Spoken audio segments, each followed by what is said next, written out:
Salut chers amis, c'est un réel plaisir pour moi de vous savoir encore présent sur ma chaîne aujourd'hui. Franck Ozias à votre service, comme nous avons déjà commencé ce cheminement vers nous-mêmes. Je le fais pour que de plus en plus les jeunes de collège, les jeunes de lycée, et les jeunes à l'université et d'autres personnes puissent redécouvrir la confiance en eux-mêmes, se donner une orientation précise, quelles que soient les difficultés, quelles que soient les incertitudes de l'avenir.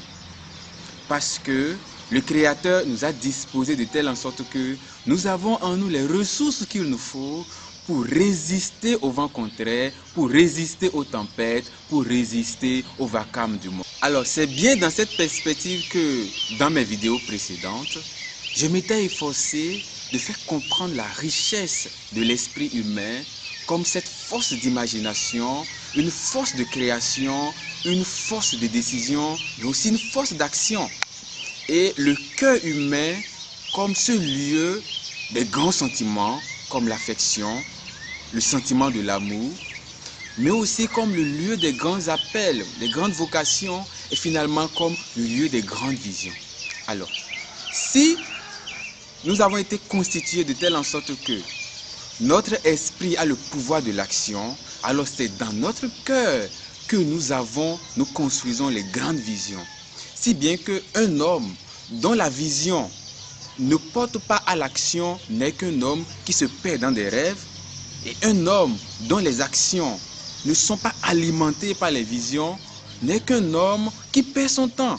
Il faut nécessairement que la vision et l'action aillent de pair pour que notre vie transcende les difficultés, les obstacles, les souffrances, le désespoir, pour que nous soyons à même de construire une vie qui marque son temps. Que nous soyons riches ou pauvres, que nous soyons petits ou grands, que nous soyons connus ou inconnus. Comment y parvenir? Pour toi qui m'écoutes, tout commence par la connaissance de tes passions. La passion est fondamentalement ce que tu aimes faire, ce pourquoi tu es prêt à souffrir.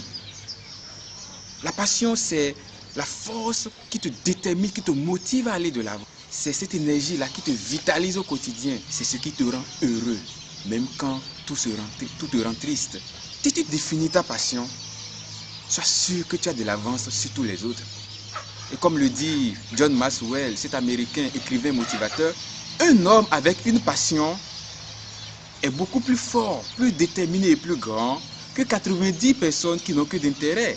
Évidemment, parce que l'intérêt, ça nous laisse quand tout nous laisse. Mais la passion demeure quand tout nous laisse. Alors, si tu définis ta passion, je peux t'assurer que tu vas t'appliquer, quels que soient les moyens dont tu disposes, quelle que soit l'incertitude de l'avenir, à devenir excellent. Alors, si tu définis ta passion, tu deviens donc le conducteur de ta voiture, tu deviens donc le pilote de ton avion et tu deviens donc le capitaine de ton bateau.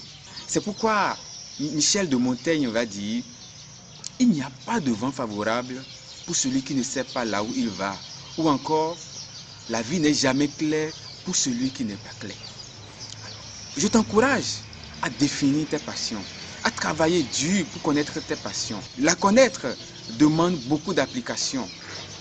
Et si tu connais ta passion, sois sûr que tu peux mener une vie meilleure que celle que tu mènes aujourd'hui.